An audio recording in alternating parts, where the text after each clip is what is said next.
Screen show थे पियो मूंखे ॿुधायो त मां कंटिन्यू कयां। ओके जी सर जी। पाण वटि मसल्स जेके आहिनि उहे असांजी बॉडी जो फ्लैश ठाहिनि था, गोश्त ठाहिनि था। तव्हांजी बॉडी जे मथां, असांजी बॉडी जे मथां जेका नॉर्मली जेको फ्लैश आहे उहो इन फ्लैश जेको आहे असांजे इन मसल्स जे करे ई आहे। असांजी बॉडी जे मथां जेको फ्लैश या मीट या गोश्त पाण चऊं उहो असांजे जिस्म जे मथां जेको अवेलेबल आहे उहो स्पेशली कंहिंजे करे आहे, इन्ही जे करे ई आहे। त मसल्स जेके आहिनि असांजे जिस्म ते टिनि क़िस्मनि जा मसल्स अवेलेबल आहिनि। One are known age smooth muscles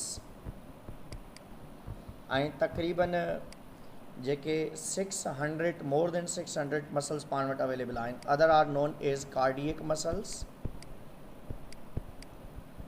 and third one are known as skeletal muscles इनखे चइबो आहे। जेके स्मूथ मसल्स आहिनि असांजी बॉडी जे अंदरि सॉफ्ट पार्ट जेके आहिनि, बोनलेस ऑर्गन्स जेके आहिनि उन्हनि में मौजूदु आहिनि। स्मूथ मसल्स जेके बोनलेस ऑर्गन्स आहिनि, हर्ट खे छॾे करे, दिलि या हर्ट खे छॾे करे बाक़ी तमामु जेके ऑर्गन्स आहिनि उन्हनि जे अंदरि स्मूथ मसल्स जी अवेलेबिलिटी आहे।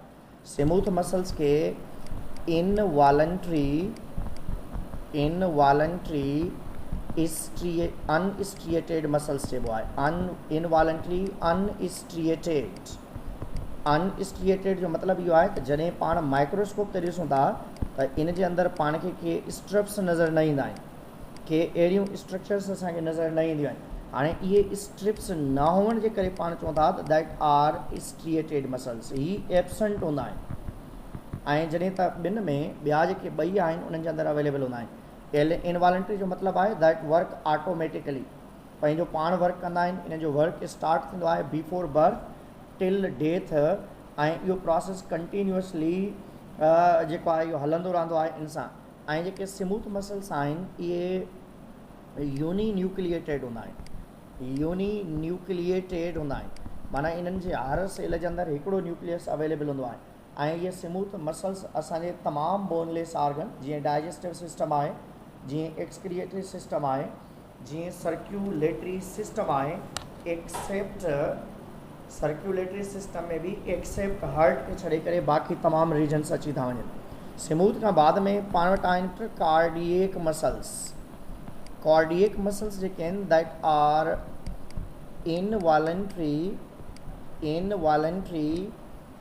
स्ट्रिएटेड मसल्स आहिनि। स्ट्रिप्स माना इन जे मथां स्ट्रिप्स अवेलेबल आहिनि ऐं अंदरूनी इहे स्ट्रिप्स जेके आहिनि उहे स्पेशली बेल्ट जे लिहाज़ सां कॉम्बिनेशन हूंदी आहे।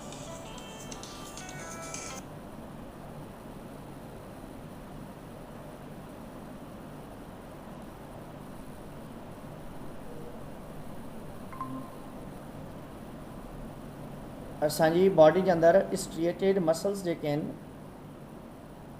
स्ट्रिप्स जी अवेलेबिलिटी हूंदी आहे। हाणे इन्हनि स्ट्रिप्स जी अवेलेबिलिटी इन स्केलेटल मसल्स जे अंदरि हूंदी आहे ऐं ॿियो स्मूथ मसल्स जे अंदरि, इन कार्डियक मसल्स जे अंदरि हूंदी आहे। कार्डियक ऐं स्केलेटल मसल्स जेके आहिनि उहे स्ट्रिएटेड, पर ही इनवॉलंट्री आहिनि। इनवॉलंट्री जो मतिलबु आहे दैट वर्क ऑटोमेटिकली। ऐं हिकिड़ी शइ यादि रखंदो, cardiac muscles are the combination of two characters, one from the smooth muscles and other from the skeletal muscles.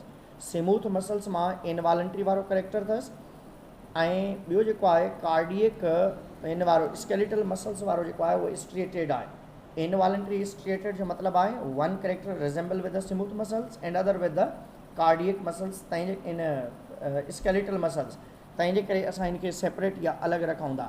ऐं कार्डियक मसल्स जे फंक्शन्स जी बि तव्हांखे ख़बर आहे त हर्ट जे अंदरि असां वटि ही हर्ट आहे त इन हर्ट जे अंदरि स्ट्रक्चर अवेलेबल आहे ऐं उन जे अंदरि हिकिड़ो हूंदो आहे एसे नोड ऐं ॿियो हूंदो आहे एवी नोड। एसे नोड खां मैसेज ईंदो आहे एवी नोड, एवी नोड खां बंडल ऑफ हिस। One is the essay node, essay node खां बाद में एवी नोड ऐं ए वी नोड खां बाद में पाण वटि ही बंडल ऑफ हिस आहे ऐं इन बंडल ऑफ हिस मां नंढा नंढा फाइबर्स निकिरंदा आहिनि जंहिंखे पाण पुरकंजी फाइबर्स जो नालो ॾींदा आहियूं ऐं पुरकंजी फाइबर्स खां बाद में इंटरनली जेके आहिनि पाण वटि पेपलरी मसल्स अवेलेबल आहिनि पेपलरी मसल्स अवेलेबल आहिनि ऐं हिन पॉइंट ते इन जॻह ते असां वटि वाल्व्स बि अवेलेबल आहिनि तंहिंजे करे तव्हां यादि रखंदव हिते हिकिड़ा मसल्स आहिनि जंहिंखे पाण कार्डा या चार्डा टेंडोनी चवंदा आहियूं ऐं इहो पिक्चर तव्हांखे पहिरें बि पढ़ाया आहियूं चैप्टर नंबर 14 में मसल हार्ट कंट्रैक्शन रिलैक्सेशन जो प्रोसेस पाण पढ़ी आयासीं पर हिते तव्हां इनखे सिक्वेंस में लिखी सघो था एसे नोड मां मैसेज वेंदो ए वी नोड खां बंडल ऑफ हिस ऐं बंडल ऑफ हिस खां इहो मैसेज ईंदो S A node A V node bundle of His other one is known as Purkinje fibres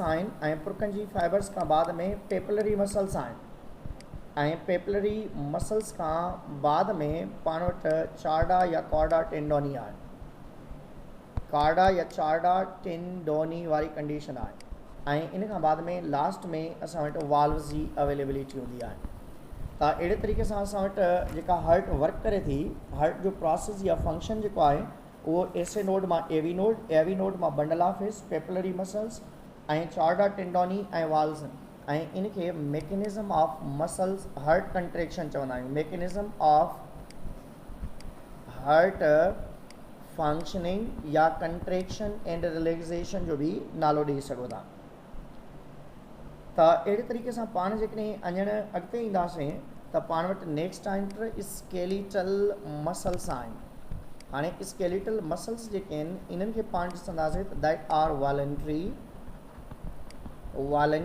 striated muscles आहिनि वॉलंटरी जो मतिलबु आहे that are under our control इहे असांजे कंट्रोल में आहिनि ऐं स्ट्रिएटेड जो मतिलबु आहे स्ट्रिप्स आहिनि उनजे मथां ऐं इहे बैंड्स जेके आहिनि डार्क बैंड ऐं लाइट बैंड असांखे नज़र ईंदा आहिनि ऐं उनजी कलरेशन जे लिहाज़ सां बि असां उनखे डिस्कस कंदासीं वॉलंटरी मसल्स जेके आहिनि that are always attach with the bones तव्हां असांजी बॉडी जे अंदरि जेके बि हॾियूं आहिनि उन्हनि हॾियुनि जे ॿाहिरां जेको गोश्त आहे या बोन्स आहिनि उन्हनि जे ॿाहिरां जेके मसल्स आहिनि that are known as a skeletal muscles ऐं इहे स्केलेटल मसल्स जेके आहिनि असांजी बॉडी जा जेके तमामु पार्ट तव्हांजी मर्ज़ी मुताबिक़ कंट्रैक्ट ऐं रिलैक्स थींदा या उन्हनि जी मूवमेंट करायो था चाहे तव्हांजो गर्दन हुजे चाहे तव्हांजा आर्म्स हुजनि लेग हुजे या बॉडी जो को बि पार्ट हुजे उन में स्केलेटल मसल्स अवेलेबल आहिनि स्केलेटल मसल्स मल्टी न्यूक्लिएटेड हूंदा आहिनि हाणे यादि रखंदव कार्डियक मसल्स जेके आहिनि बाय या यूनिन्यूक्लिएटेड स्मूथ मसल्स यूनिन्यूक्लिएटेड ऐं स्केलेटल मसल्स जेके आहिनि उहे मल्टी न्यूक्लिएटेड स्ट्रक्चर्स हूंदा आहिनि हाणे स्केलेटल मसल्स छो जो असांजे बोन सां अटैच थींदा आहिनि या जॉइंट वारी पोजीशन ते हाणे इन में तव्हां यादि रखंदव फॉर एग्ज़ाम्पल ही बॉडी जो पार्ट आहे त इन आर्म में हिकिड़ी इन जॻह ते जॾहिं मसल्स जेको आहे इन पॉइंट ते अटैच थिए थो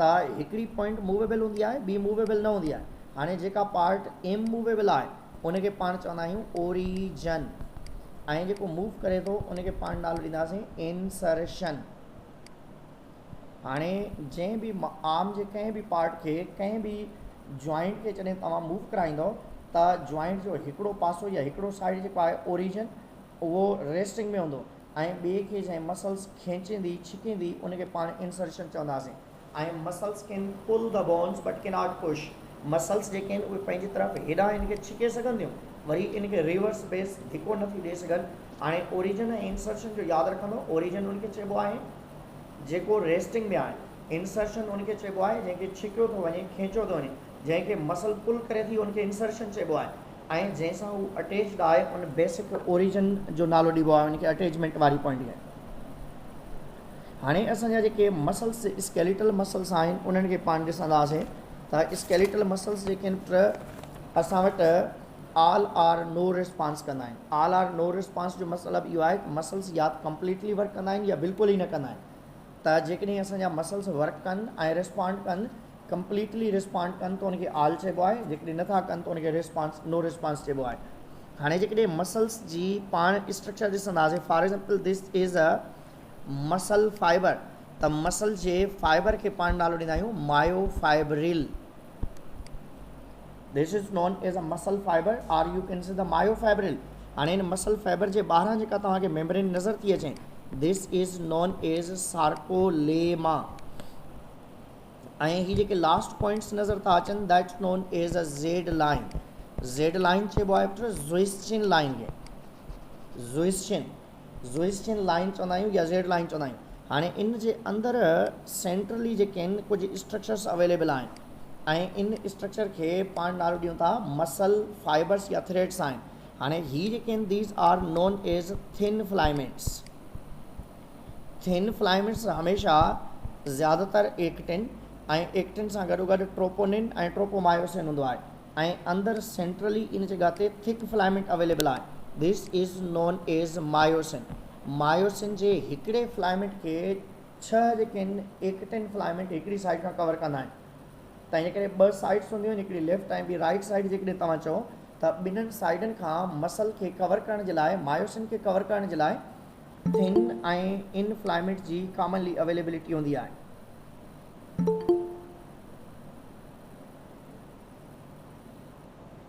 त मसल्स जे लिहाज़ सां नॉर्मली जेकॾहिं पाण ॾिसंदासीं त ॿाहिरियां जेके फिलामेंट्स आहिनि उनखे ज़ेड लाइन चइबो आहे, ॿाहिरियां जेके आउटर रीजन्स आहिनि उनखे ज़ेड लाइन चइबो आहे ऐं मसल्स जे ॿाहिरां जेका कवरिंग आहे उनखे पाण सार्कोलेमा चवंदा।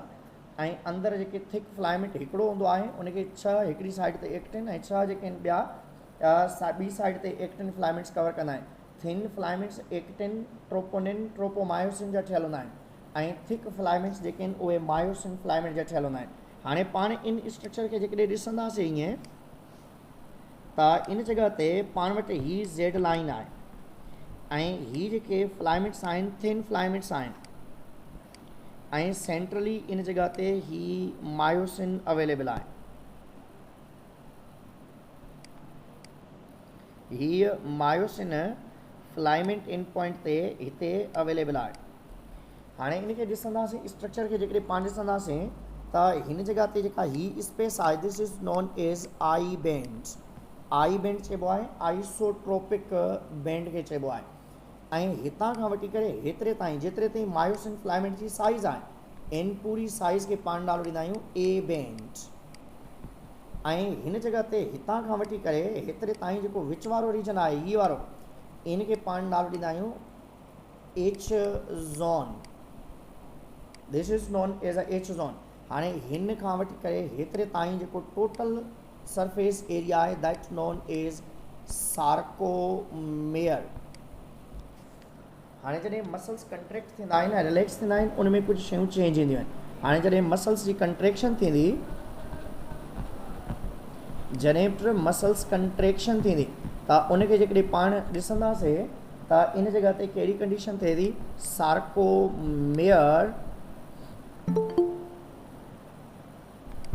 सार्कोमेयर डिक्रीज़ इन साइज़ थिए थो। सार्कोमेयर डिक्रीज़ इन साइज़ वारी कंडीशन आहे। सार्कोमेयर साइज़ में डिक्रीज़ थिए थो। केतिरो डिक्रीज़ थी सघे थो? 35%, 35% ताईं मसल्स या 35% कंप्लीटली डिक्रीज़ थींदा साइज़ में या बिल्कुलु ई न थींदा। त उन जे लाइ पाण वर्ड यूज़ कंदा आहियूं ऑल आर नो रिस्पॉन्स। जेकॾहिं कंप्लीटली थियनि था त रिस्पॉन्ड आहे, जेकॾहिं बिल्कुलु ई नथा थियनि त उनखे पाण चवंदा आहियूं नो रिस्पॉन्स। हाणे इन खां बाद में सार्कोमेयर डिक्रीज़ इन साइज़ थींदो ऐं हिते ॾिसंदो पुट आई बेंड। हीअ जेको आई बेंड आहे, छो जो मसल्स जॾहिं कंट्रैक्ट थींदा ॿाहिरीं साइड ते अंदरि जी तरफ़ वेंदा त हीअ वारो रीजन जेको आहे अंदरि जी तरफ़ धिकजंदो, जंहिंजे करे हीअ वारो एरिया जेको आहे उनजी साइज़ डिक्रीज़ थींदी। त इन करे असां चवंदासीं आई बेंड डिक्रीज़ इन साइज़ थींदो। जॾहिं आई बेंड डिक्रीज़ थींदो ज़ाहिरी ॻाल्हि आहे एच ज़ोन बि डिक्रीज़ थींदो, एच ज़ोन भी साइज़ में डिक्रीज़ थींदो ऐं ए बेंड रिमेन सेम। ए बेंड रिमेन सेम छो जो पाण हग्ज़ली जो रूल पढ़ंदा आहियूं।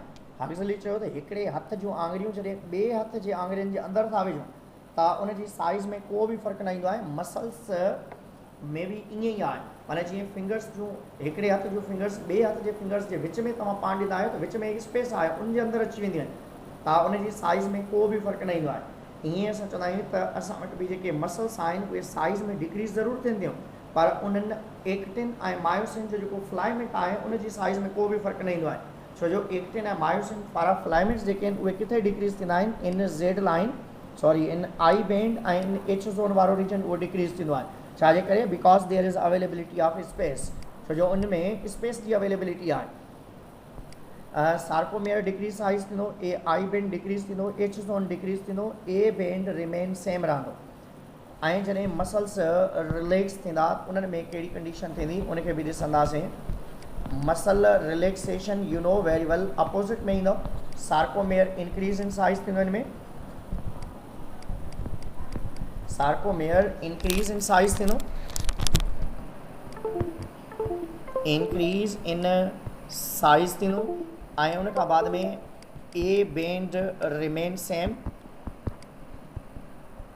ऐं जॾहिं त H zone increase in size थींदो, ऐं ॿियो ट आई बैंड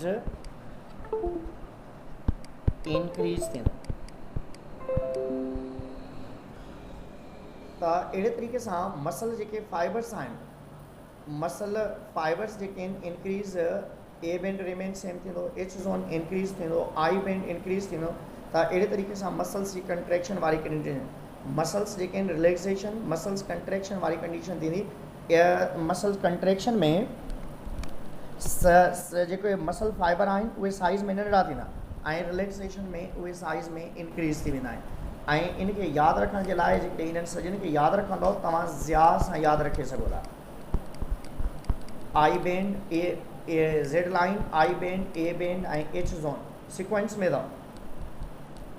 सभ खां पहिरें ज़ेड लाइन, पोइ उन खां बाद में आई, पोइ उन खां बाद में ए, पोइ उन खां बाद में एच ज़ोन हूंदो आहे। त इन करे पाण इनखे सिक्वेंस में यादि रखण जे लाइ ज़्यादा सां यादि रखंदा आहियूं। पहिरें ज़ेड लाइन हूंदियूं, पोइ आई बैंड हूंदा, पोइ ए बैंड हूंदो, पोइ एच ज़ोन हूंदो। त अहिड़े तरीक़े सां त नॉर्मली असां वटि जेके मसल्स आहिनि उहे अहिड़े तरीक़े सां वर्क कंदा आहिनि। हाणे मसल्स कंट्रैक्शन जी तरफ़ जेकॾहिं पाण अचूं, मसल्स कंट्रैक्शन जे लिहाज़ सां जेकॾहिं पाण ईंदासीं त मसल्स कंट्रैक्शन में जंहिं शइ जी रिक्वायरमेंट आहे, मसल्स कंट्रैक्शन ऐं रिलैक्सेशन में पहिरीं शइ जेका रिक्वायर्ड आहे, first one that are the nerve impulses, and number 2 ते पाण ईंदासीं त that one is known as a calcium ions, ऐं नंबर 3 ते जॾहिं पाण ईंदासीं त there is a requirement of energy, ATP जी ज़रूरत पवंदी, एनर्जी या एटीपी जी ज़रूरत पवंदी। त हाणे मसल्स खे जॾहिं पाण कंट्रैक्ट ऐं रिलैक्सेशन जी तरफ़ पाण ईंदासीं त सभ खां पहिरें ब्रेन खां मैसेज ईंदो आहे। जॾहिं मसल्स खे ब्रेन सां तव्हां कनेक्ट कंदव, for example this is a brain, ऐं ब्रेन मां ही न्यूरॉन थो अचे, ऐं इन न्यूरॉन खे पाण नालो ॾींदा आहियूं मोटर न्यूरॉन। हाणे इन मोटर न्यूरॉन जो कम्युनिकेशन कंहिंसां आहे? मसल फाइबर सां आहे। जॾहिं मसल फाइबर ऐं मोटर न्यूरॉन्स पाण में कनेक्ट थींदा उनखे पाण नालो ॾींदासीं motor unit, means communication in between the motor neuron and मसल फाइबर। मसल फाइबर ऐं मोटर न्यूरॉन जे विच में जॾहिं कनेक्शन हूंदो आहे उनखे पाण मोटर यूनिट चवंदा आहियूं। हाणे इन मोटर न्यूरॉन जी मेम्ब्रेन में हिकिड़ी इंफॉर्मेशन ईंदी आहे, उन इंफॉर्मेशन खे पाण नर्व इम्पल्स चवंदा आहियूं। ब्रेन खां जेको मैसेज थो अचे न्यूरॉन जी तरफ़ उनखे पाण नर्व इम्पल्स चवंदा आहियूं। नर्व इम्पल्स आहे छा? असल में पाण खे ख़बर आहे त नर्व इम्पल्स हिकिड़ी इंफॉर्मेशन आहे जंहिंखे पाण चवंदा आहियूं इलेक्ट्रो केमिकल इंफॉर्मेशन आहे, इलेक्ट्रो केमिकल इंफॉर्मेशन आहे, इंफॉर्मेशन दैट ट्रेवल थ्रू न्यूरोलेमा या न्यूरॉन जी मेम्ब्रेन मां इहा इंफॉर्मेशन ट्रेवल थींदी आहे। उनमें हिकिड़ी इंफॉर्मेशन आहे इलेक्ट्रिकल चार्जिस हूंदियूं आहिनि जंहिंखे पाण पोलरिटी चवंदा आहियूं। हाणे जेके इलेक्ट्रिकल चार्जिस जेका रेंज आहे पाण वटि उहा आहे +40 मिलीवोल्ट टू -90 मिलीवोल्ट हूंदी आहे। ऐं उन खां बाद में न्यूरॉन जे लास्ट पार्ट मां हिकिड़ो केमिकल रिलीज़ थींदो आहे इन जॻह ते, न्यूरॉन जे एंड प्लेट में हिकिड़ो केमिकल रिलीज़ थींदो आहे, that chemical is known as neurotransmitter. ऐं जेको न्यूरोट्रांसमीटर हिते केमिकल रिलीज़ थिए थो that's known as a acetylcholine. ऐं हिते कहिड़ी शइ रिलीज़ थिए थी पुट, न्यूरोट्रांसमीटर। न्यूरोट्रांसमीटर जेके हिते वर्क कनि था that's known as acetylcholine. Acetylcholine, acetylcholine छा आहे, न्यूरॉन जी एंडिंग में हिकिड़ो केमिकल रिलीज़ थिए थो ऐं उन केमिकल खे पाण नालो ॾियूं था एसिटाइल कोलाइन। ऐं जाम सारा एसिटाइल कोलाइन हूंदा आहिनि, गाबा हूंदा आहिनि, सेरोटोनिन, डोपामाइन, इपिनेफ्राइन ऐं ॿिया हूंदा आहिनि। पर हिते असां वटि स्पेशली हिकिड़ो ई नर्व इम्पल्स जे लिहाज़ सां एसिटाइल कोलाइन जो नालो यूज़ थियल आहे। हाणे जॾहिं हिन जॻह ते for example this is a muscle fibre, ऐं जॾहिं हिन मसल फाइबर खे पाण स्टडी कंदा आहियूं त जेको थिक फिलामेंट हूंदो आहे उन थिक फिलामेंट जे ॿाहिरां हिकिड़ा स्ट्रक्चर्स अवेलेबल हूंदा आहिनि हिते, and this structure is known as a bulbous regions. इन्हनि खे पाण स्पेशली नालो ॾींदा आहियूं बल्बस रीजन्स। हाणे जेके इहे बल्बस रीजन्स आहिनि स्पेशली पाण इनखे जेकॾहिं नालो ॾींदासीं, इन में कहिड़ी शइ अवेलेबल आहे, that's known as a bulbous region. माना ही असां वटि थिक फिलामेंट आहे ईअं, त इन थिक फिलामेंट जे मथां हिकिड़ी आउट ग्रोथ निकितल आहे ईअं, this out growth is known as a bulbous region. हाणे इहे बल्बस रीजन जेके आहिनि कंहिं सां अटैच थींदा आहिनि, थिक फिलामेंट जा थिन फिलामेंट सां, ऐं इहे नॉर्मली अटैच्ड हूंदा आहिनि ईअं, या इन्हनि में थोरी स्पेस हूंदी आहे, पर इन्हनि जी प्रॉपर अटैचमेंट जेका आहे उहा कंहिंजी प्रेजेंस में थींदी आहे, इन the presence of calcium ions. जॾहिं कैल्शियम आइंस मिलंदा आहिनि तॾहिं इन्हनि जी अटैचमेंट थींदी आहे। हाणे कॾहिं अटैचमेंट थींदी आहे उनखे बि ॾिसंदासीं। फॉर एग्जाम्पल ही मसल फाइबर आहे असां वटि, त इन जॻह ते जॾहिं नर्व इम्पल्सिस, इन जॻह ते हिते ही अटैचमेंट आहे ईअं। हाणे हिते खां मोटर न्यूरॉन ही अवेलेबल आहे। जॾहिं हिन जॻह ते केमिकल रिलीज़ थींदो that's known as acetylcholine release थींदो। जॾहिं एसिटाइल कोलाइन रिलीज़ थींदो त इहो सार्कोलेमा खे हिट कंदो। Sarcolemma is the membrane of मसल फाइबर। मसल फाइबर जी जेका मेम्ब्रेन आहे उनखे पाण सार्कोलेमा जो नालो ॾियूं था, ऐं उन सार्कोलेमा सां जॾहिं उहो हिट करे थो त मसल्स जे अंदरि हिकिड़ो केमिकल रिलीज़ थिए थो, that chemical is known as calcium.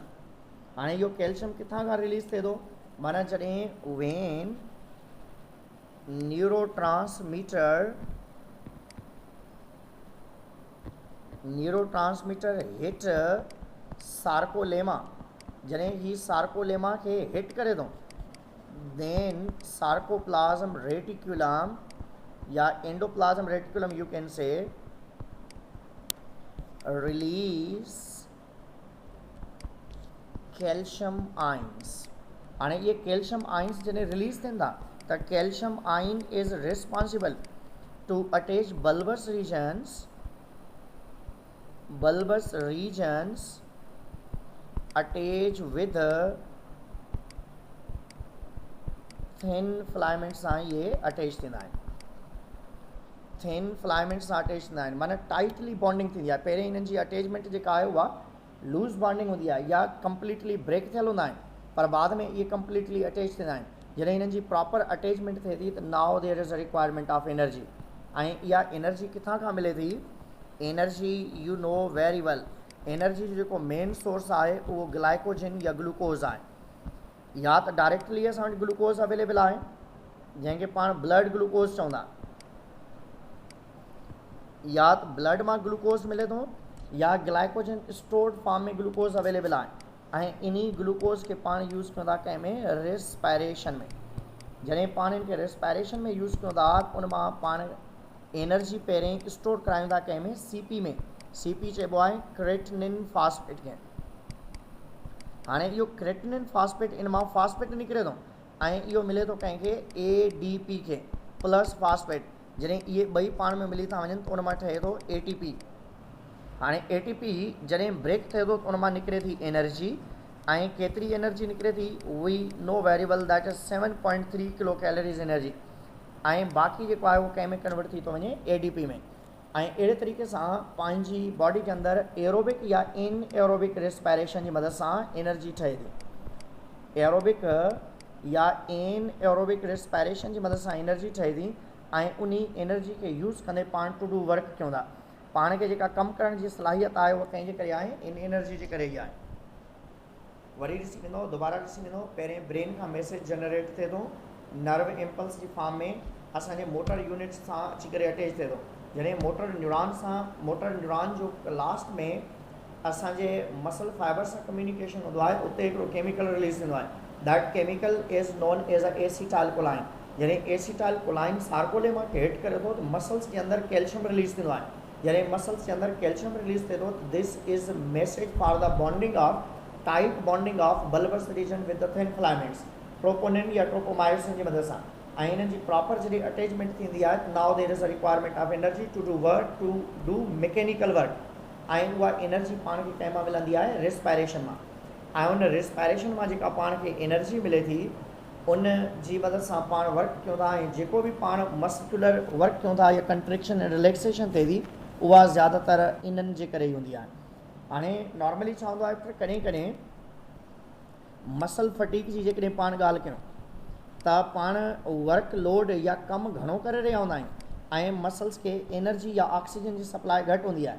जॾहिं मसल्स खे ऑक्सीजन जी सप्लाई घटि हुजे, ऑक्सीजन जी सप्लाई घटि हूंदी आहे त जंहिं सेल खे ऑक्सीजन मिलंदी आहे उहे एरोबिकली रिस्पायर कंदा आहिनि, पर जंहिंखे ऑक्सीजन जी सप्लाई न थी सघंदी आहे उहो एन एरोबिकली रिस्पायर कंदो आहे।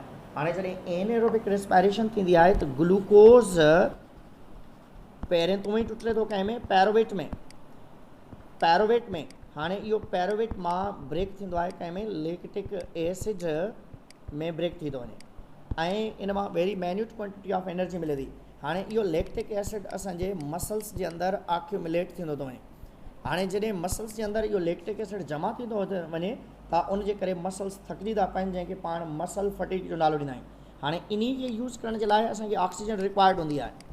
हाणे उहा ऑक्सीजन जेका मसल्स मां लैक्टिक एसिड खे रिमूव करण जे लाइ पाण खे खपे, उनखे पाण ऑक्सीजन डेप्थ जो नालो ॾींदा आहियूं। Amount of oxygen required to remove the lactic acid from the muscles.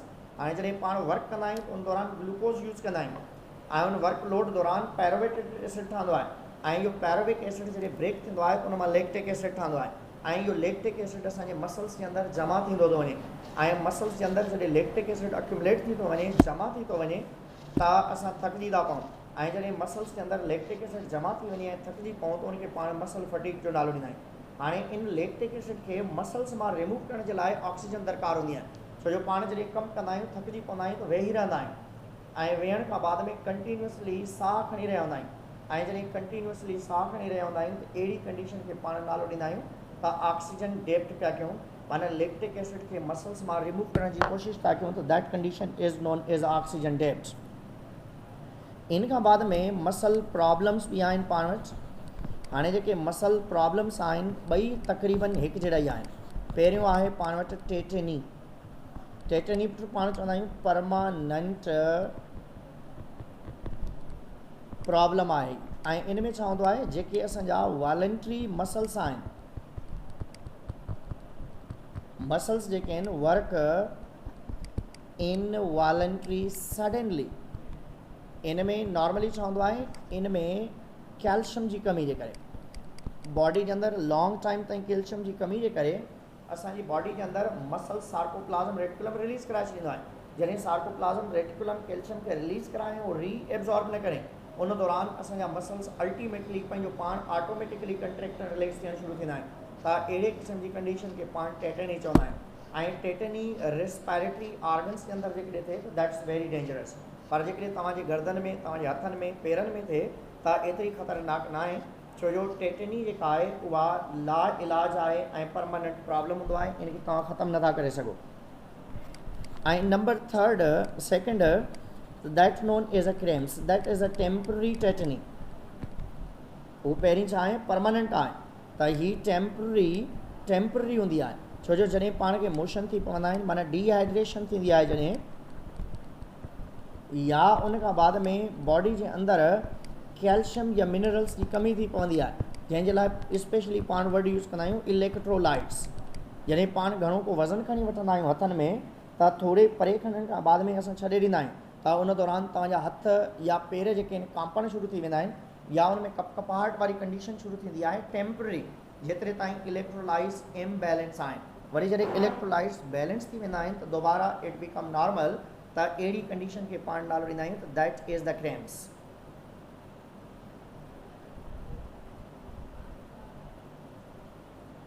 Muscles जे अंदरि पेन उनजे करे हूंदो आहे, मस्कुलर पेन तव्हांजी बॉडी जे अंदरि उनजे करे हूंदो आहे छो जो तव्हांजे मसल्स में खिचाव थियो आहे।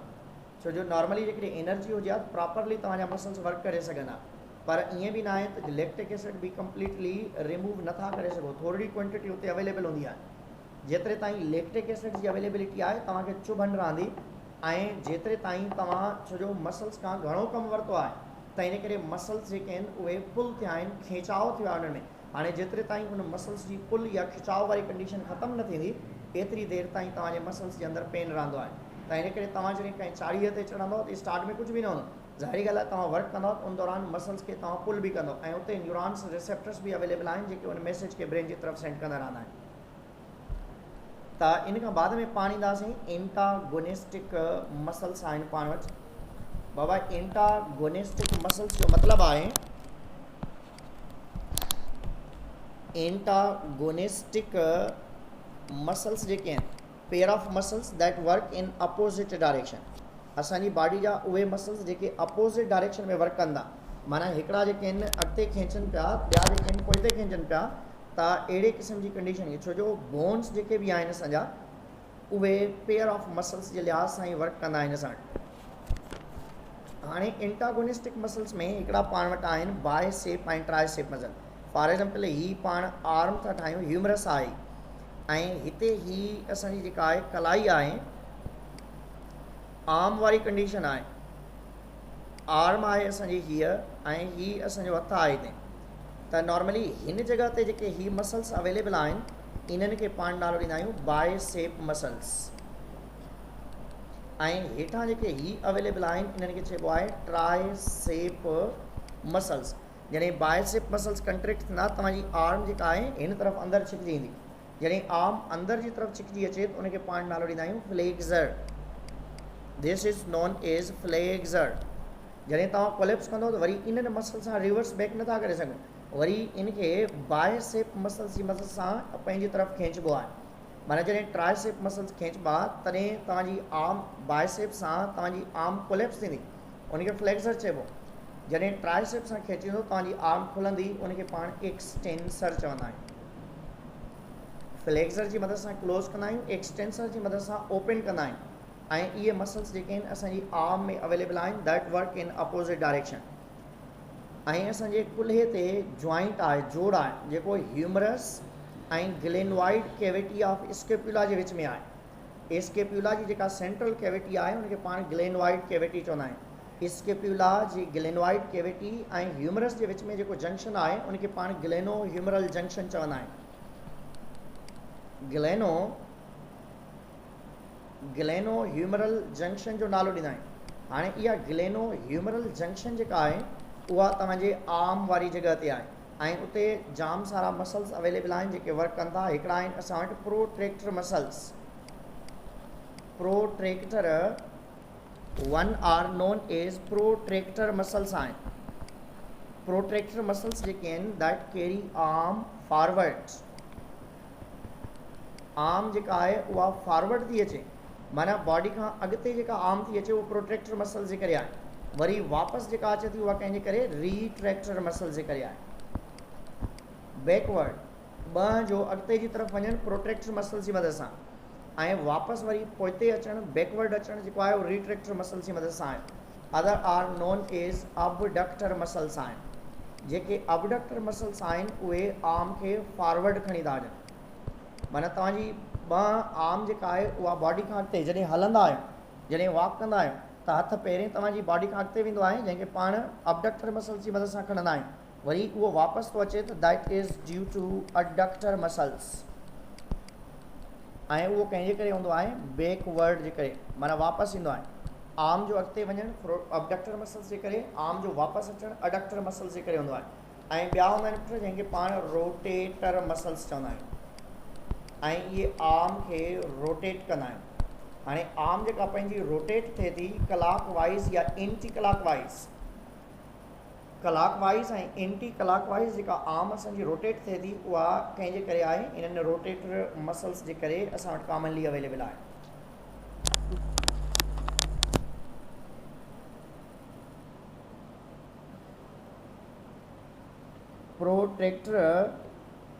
प्रोट्रैक्टर मसल्स हाँ फ़र्क़ु आहे। प्रोट्रैक्टर तव्हांजी बॉडी खां अॻिते आर्म खणी वेंदा आहिनि, माना तव्हांजी बॉडी जो जेको आर्म आहे, माना हथ जेको अॻिते थो वञे, नॉर्मली हथ जेको असांजी बॉडी जो अॻिते थो वञे उहो कंहिंजे करे आहे, इन जे करे आहे।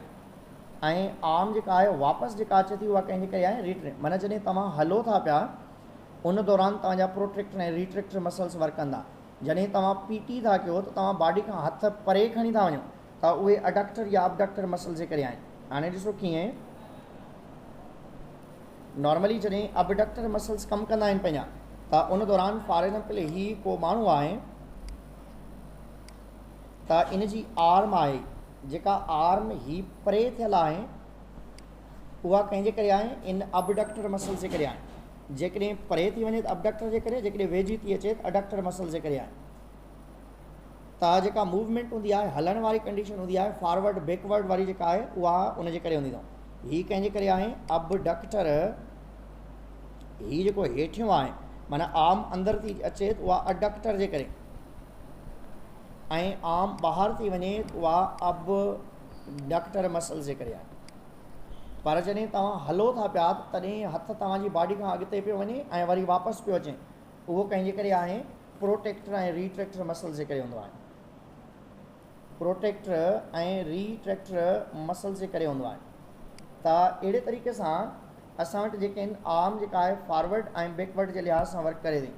हाणे तव्हां ईंदो लोकोमोशन जे लिहाज़ सां डिफरेंट ऑर्गेनिज़म्स में लोकोमोशन आहिनि। पहिरें यूनिसेल्युलर जानदारनि में ॾिसंदो, जेके यूनिसेल्युलर ऑर्गेनिज़म्स आहिनि पाण वटि, उन्हनि में पहिरियों पाण वटि आहे एमेबा या एमोबा वारा जानदार आहिनि। हाणे एमोबा वारा जेके जानदार आहिनि उन्हनि में अंदरि सीडोपोडिया अवेलेबल आहे, माना अंदरि साइटोप्लाज़म आहे। साइटोप्लाज़म जो पहिरें जेल जेको आहे उहो प्रेशराइज़ कंदो आहे, बाद में सोल ईंदो आहे। हाणे हीअ जेका स्ट्रक्चर आउटग्रोथ डेवलप थी आहे, this is known as a pseudopodia. इन्हनि में एमोबा में जेका लोकोमोशन थिए थी by the help of pseudopodia थिए थी, ऐं इन लोकोमोशन खे एमोबॉइड लोकोमोशन चइबो अथव। Locomotion by the help of pseudopodia थिए थी ऐं उन लोकोमोशन खे पाण एमोबॉइड लोकोमोशन जो नालो ॾींदा आहियूं। ऐं इन खां बाद में नेक्स्ट जेके जानदार आहिनि पाण वटि, उहे आहिनि पाण वटि जेली फिश वारा जानदार, इहे आहिनि इन वारा आहिनि पैरामीशियम वारा जानदार आहिनि। पैरामीशियम जी बॉडी जे मथां ही सीलिया अवेलेबल आहे। हाणे इहे सीलिया जेके आहिनि पाणी खे पोइते धिकींदा आहिनि, बॉडी अॻिते वेंदी आहे। त जॾहिं पाणी खे पोइते धिकनि त उनखे नालो ॾिबो पावर स्ट्रोक। ईअं जीअं तव्हां तरंदा आहियो त पाणी जे अंदरि हथु हणंदा आहियो, हाणे उन पाणी सां जॾहिं पाणी खे जॾहिं हथ तां पोइते था धिकियो त उनखे पावर स्ट्रोक चइबो आहे। त इन जे लाइ तव्हां लिखी सघो था push water backward and body move forward. Body move forward वारी कंडीशन थींदी ऐं रिकवर स्ट्रोक में वरी छा थींदो आहे त दोबारा नेक्स्ट पावर स्ट्रोक करण जे लाइ जेको हथु पाण अॻिते खणो था ऐं उनखे रखूं था, उनजे लाइ इन्हनि में छा हूंदो आहे, सीलिया खे खणी करे पाणी खे पोइते पुश कंदा आहिनि ऐं वरी उन सीलिया खे खणी करे फॉरवर्ड रखंदा आहिनि। त उनजे लाइ पाण वर्ड यूज़ कंदा आहियूं इहो पावर स्ट्रोक। ऐं इन्हनि जी लोकोमोशन खे सीलरी लोकोमोशन चइबो अथव। There locomotion is known as a ciliary locomotion. ऐं ॿियो आहे पाण वटि युगलीना। हाणे जेके युगलीना वारा जानदार आहिनि उन्हनि में फ्लैजिला हूंदो आहे ऐं इन फ्लैजिला खे ही लेफ्ट ऐं राइट साइड ते हणंदा आहिनि।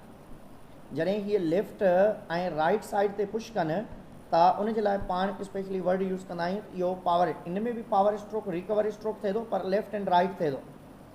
इन में सेम तरीक़े सां पावर ऐं रिकवर स्ट्रोक थिए थो, रिकवर स्ट्रोक थिए थो, पर उहो कीअं थिए थो, लेफ्ट ऐं राइट साइड ते थिए थो। लेफ्ट साइड ऐं राइट साइड ते ॿिन्हिनि साइडनि खां ई धकड़नि था, त इन करे इन्हनि जी मूवमेंट जेका उहा ज़िग ज़िग थींदी आहे। पर इन्हनि जी लोकोमोशन खे पाण फ्लैजिलरी लोकोमोशन जो नालो ॾींदा आहियूं। Locomotion is known as a flagellary. Amoeboid locomotion amoeba में, सीलरी लोकोमोशन पैरामीशन में, ऐं फ्लैजिलरी लोकोमोशन जेका आहे उहा कंहिंजे अंदरि हूंदी आहे, इन्हनि जे अंदरि हूंदी आहे। ऐं इन खां बाद में पाण अॻिते ईंदासीं त नेक्स्ट जेट प्रोपल्शन आहे। जेट प्रोपल्शन में छा हूंदो आहे, अहिड़े तरीक़े सां जेली फिश जेका आहे, जेली फिश पाणी खे अंदरि खणे थी ऐं उन पाणी खे ज़ोर सां ॿाहिरि कढे थी, ईअं जीअं रॉकेट हूंदो आहे। तंहिंजे करे पाण इनखे जेट प्रोपल्शन जो नालो ॾींदा आहियूं। जेट प्रोपल्शन जो मतिलबु इहो आहे कि पहिरें पाणी खे अंदरि खणनि था और रॉकेट वारी कार मथे जंप हणनि था, त इन करे पाण इनखे जेट प्रोपल्शन चवंदा। ऐं अर्थवार्म जी लोकोमोशन जी बि पाण खे ख़बर आहे त अर्थवार्म वारा जानदार जेके आहिनि उन्हनि में 12 सर्कुलर ऐं लेंथ वाइज लॉन्गिट्यूडनल मसल्स हूंदा आहिनि।